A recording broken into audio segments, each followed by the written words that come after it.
Hello बच्चों, welcome back to my channel mission IITJ। आज हमारे पास जो प्रॉब्लम है वो है 2016 का, जिसमें क्या बोल रखा है, find the value of integration x square into cos x upon 1 plus e to the power x d x from -π/2 to π/2। और चार ये ऑप्शन दे रखे हैं, सिंगल चॉइस टाइप का ही प्रॉब्लम था और इसके अंदर एक ही करेक्ट ऑप्शन था।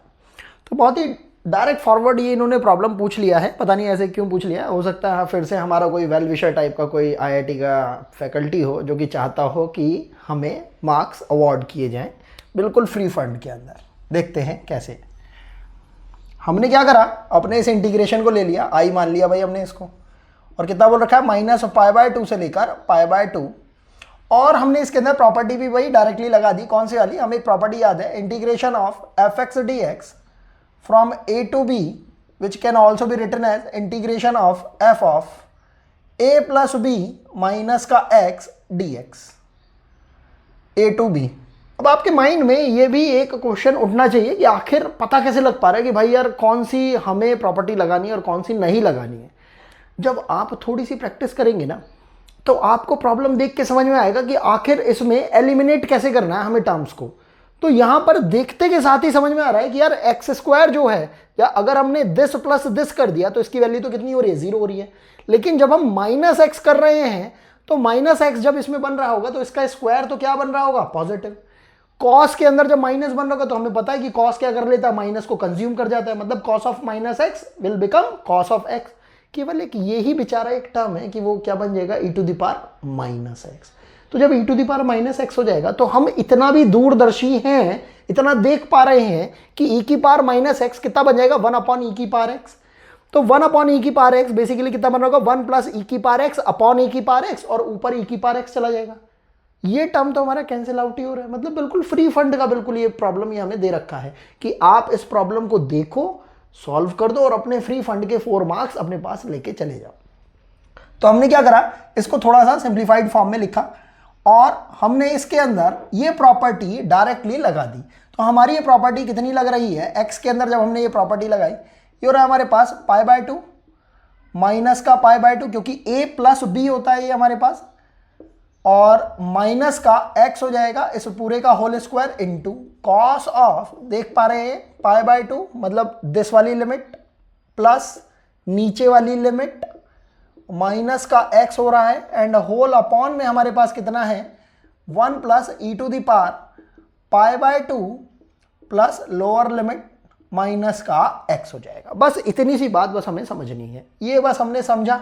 अब देखने में तो ये बहुत ही ज्यादा डरावना टाइप का सा लग रहा है कि यार इतना बड़ा एक्सप्रेशन, लेकिन है कुछ नहीं, क्योंकि π/2 से तो π/2 ये उड़ रहा है ना, यहाँ पे π/2 से π/2 उड़ रहा है, यहाँ पे π/2 से π/2 उड़ रहा है। अल्टीमेटली हमारे पास एक्सप्रेशन क्या बन के आ रहा है, माइनस का π/2 से लेकर π/2, ये ऊपर कितना हो जाएगा, -x का स्क्वायर, तो भाई x स्क्वायर ही रहेगा, इंटू कॉस ऑफ -x तो कितना रहेगा, कॉस ऑफ x ही रहेगा, और नीचे कितना हो जाएगा, 1 प्लस e⁻⁻ का x dx। ठीक है ना, इतनी बात समझ में आती है।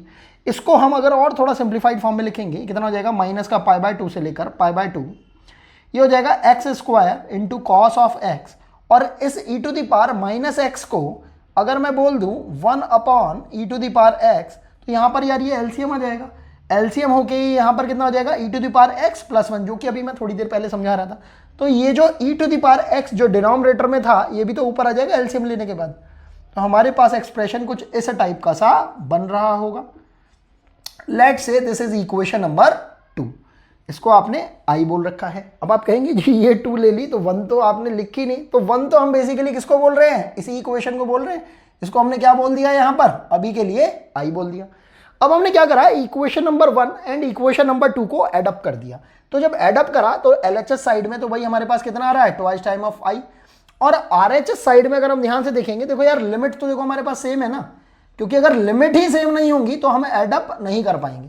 और अगर हम देखें ध्यान से, हमारे पास डिनोमिनेटर भी सेम आ रहा है। तो अगर हमने डिनोमिनेटर अगर सेम लेकर इसका एलसीएम ले लिया, एलसीएम लेने की वजह से ये वर्ड बेसिकली बोलने की जरूरत नहीं है एलसीएम, क्योंकि हमारे पास बेस सेम आ रहा है तो हमने इसको कॉमन ले लिया। और क्या कॉमन ले सकते हैं, एक्स स्क्वायर कॉस एक्स, क्योंकि एक्स स्क्वायर कॉस एक्स भी भाई हमारे पास ये सेम सा आ रहा है, कॉमन सा आ रहा है। तो एक्स स्क्वायर कॉस एक्स जब हमने कॉमन ले लिया तो सोचो इस इक्वेशन 1 एंड 2 में बचा क्या क्या भाई, इसको अगर हमने कॉमन ले लिया 1 एंड 2 में से, तो यहां पर तो 1 बचा, यहां पर e⁻x बचा, तो ये जो हमने दूरदर्शिता की वजह से ये देख पाए कि आखिर इसके अंदर किस तरीके से हम किसी एक पर्टिकुलर टर्म को एलिमिनेट कर सकते हैं, यही हमारी एक्सपीरियंस और यही हमारी प्रैक्टिस का नतीजा होता है, ये हमारा फल होता है बेसिकली। तो हमें यहां पर ये कितना मिल रहा है 1 plus e to the power x, और dx तो बेचारा साथ साथ चल ही रहा है। तो यहां पर ये 1 plus e to the power x है, ये 1 plus e to the power x वाला ये जो एक्सप्रेशन है ये हमारा कैंसिल आउट हो जाएगा। जो टर्म बच रही है उसको भाई हमने लिख लिया, ये हमारे पास हो रहा है twice time of I equals to integration of, अब जरा देखो ध्यान से देखते हैं कितना बच रहा है हमारे पास। हम देख पा रहे हैं हमारे पास बच रहा है x square into cos x. अब ये एक इवन टाइप का फंक्शन है, मतलब x में अगर हम माइनस वैल्यू पे अगर पुट कर देते हैं तो एक्स स्क्वायर होने की वजह से वो क्या हो जाएगा, हमारे पास पॉजिटिव वैल्यू आएगी। अगर हम कॉस ऑफ x की बात करते हैं, अगर कॉस ऑफ माइनस एक्स अगर कर देते हैं, x को अगर हम किससे रिप्लेस कर देते हैं माइनस एक्स से, तो भी हमारे पास वैल्यू कैसी आ रही है, इवन वैल्यू आ रही है, मतलब कॉस ऑफ x ही रहेगा। तो एक इवन फंक्शन बन रहा है, इवन फंक्शन बन रहा है तो हमें एक और हमें प्रॉपर्टी याद होनी चाहिए, माइनस a से लेकर a तक f of x dx can be written as twice time of 0 से लेकर a तक f ऑफ x dx। बस ये भी हमारे पास एक प्रॉपर्टी, ये प्रॉपर्टी जैसी भाई हमें याद आ जाएगी, ये हमारा जो फंक्शन है देखो कितना सिंपल सा हो जाएगा।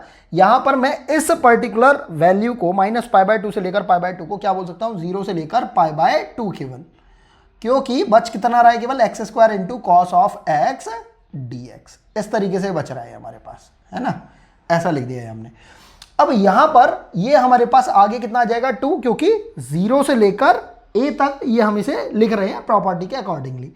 2i तो था ही, इस 2 से हमने इस 2 को उड़ा दिया, i आ जाएगा हमारे पास इतना x square into cos of x dx।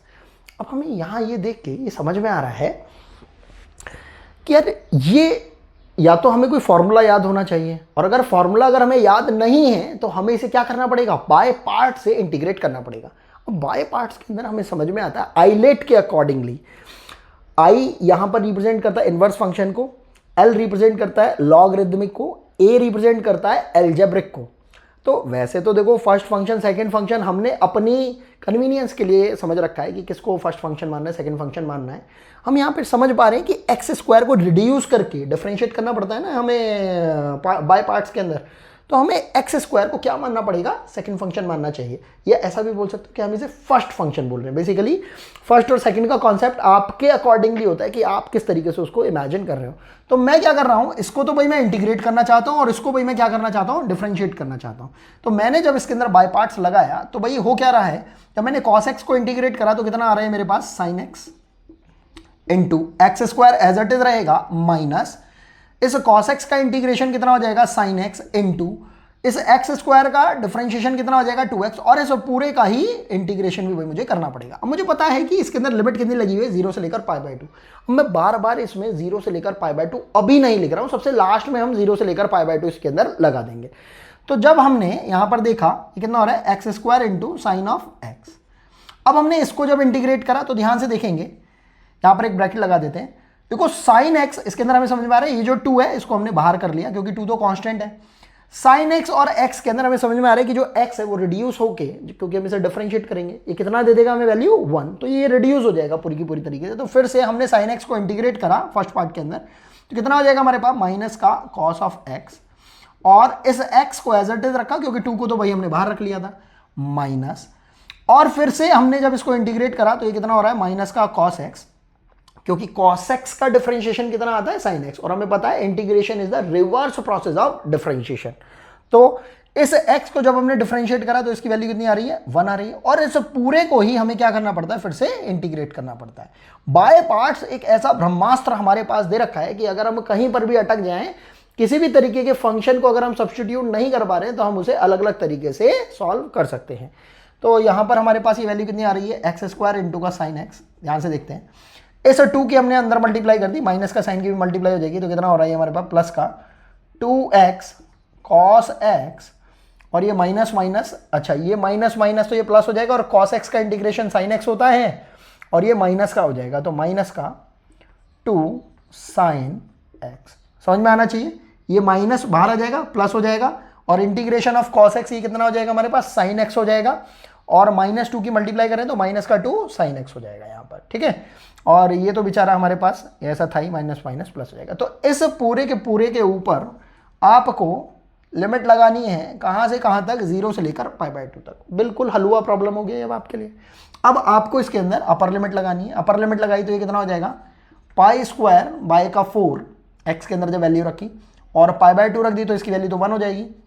यहाँ पर रखी अगर π/2 रख देंगे तो इसकी वैल्यू तो कितनी हो जाएगी, 0 हो जाएगी। और यहाँ पर अगर रख देंगे तो यहाँ पर π/2 1 हो जाएगा, तो -2 आ रहा है। तो अपर लिमिट रखने पर तो ये वैल्यू आ रही है माइनस। अब हमने लोअर लिमिट को रखा, जब इसमें 0 रखा तो ये 0 और साइन 0 0, तो ये वैल्यू 0 आ रही है। तो अल्टीमेटली कितनी वैल्यू आ रही है हमारे पास, π²/4 -2। और हम देख रहे हैं कि यार यही हमारा आंसर आ रहा है। तो π²/4 -2 हम देख रहे हैं पहला ही ऑप्शन ही हमारा करेक्ट आ रहा है। तो हम देख पा रहे हैं कि प्रॉब्लम बिल्कुल ही ईजी सी है। और प्रीवियस टाइम पर बहुत रेयरली ऐसा होता था कि IIT रुड़की जब अपना प्रॉब्लम बना रहा होता, पेपर सेट कर रहा होता, तो जनरली बहुत टफ पेपर आया करता था। आज के टाइम पे भी ऐसा ही होता है कि जब रुड़की जब पेपर सेट करता है तो बहुत टफ पेपर आता है, मतलब वो हिला के रख देता है। मैथमेटिक्स तो बिल्कुल कोर है उसकी, तो वो बिल्कुल रुला देता है बच्चों को। इन जनरल बहुत सारे पेपर्स में हम देखते हैं कि हम वैसे तो बहुत ही लाइट मूड में ये बात बोलते हैं कि टीचर्स ने हमारे बेनिफिट के लिए इस टाइप का प्रॉब्लम दिया है, लेकिन एक्चुअल में थॉट प्रोसेस कुछ और ही रहता है उन लोगों का प्रॉब्लम्स को देते हुए। वो भी चाहते हैं कि हाँ बच्चा प्रॉब्लम्स को अच्छे से समझे करे, क्योंकि बहुत सारे बच्चे बेसिक इन टाइप के प्रॉब्लम्स को भी नहीं कर पाते हैं। हमारा मेन मोटो बस यही रहना चाहिए कि हम बेसिक्स जितने भी हैं, चाहे वो NCERT से हों, चाहे RD शर्मा से हों, और चाहे कोई भी जो रेफरेंस बुक आप ले रहे हैं, चाहे सेंगेज हो, अरिहंत हो, कोई भी हो, आप उन्हें इतने अच्छे से अपने मन में रख लीजिए जिससे कि जब भी कभी कोई प्रॉब्लम को आप देखें तो उसे बहुत ईजिली आप समझ तो पाएँ कम से कम कि आखिर इसमें इनिशिएटिव हमें क्या लेना है। बेसिक जितने भी उनके फार्मूलाज हो, रूल्स हो, उन सबको आप बिल्कुल अच्छे से मेमोराइज कर लीजिए, बाय हार्ट लर्न कर लीजिए। और ट्रिगो पर फुल कमांड रखिए अपनी, क्योंकि ट्रिगो जितनी भी हमारी जो 5 यूनिट है ना मैथमेटिक्स की, चाहे आपका एल्जेब्रा हो, एल्जेब्रा में बहुत कम यूज़ होता है ट्रिगो का, लेकिन होता ज़रूर है। ट्रिगो खुद हो, कोऑर्डिनेट ज्योमेट्री हो, वेक्टर एल्जेब्रा 3D हो, या फिर कैलकुलस हो, इन सब में ट्रिगो मतलब बहुत अच्छे से घुसी हुई है, बहुत अच्छे से एम्बेडेड फॉर्म में है।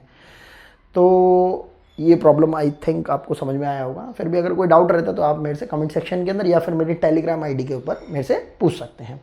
आज के लिए सिर्फ इतना ही, मिलते हैं आपसे नेक्स्ट वीडियो के अंदर कुछ ऐसी ही प्रॉब्लम्स के साथ। Thanks for watching.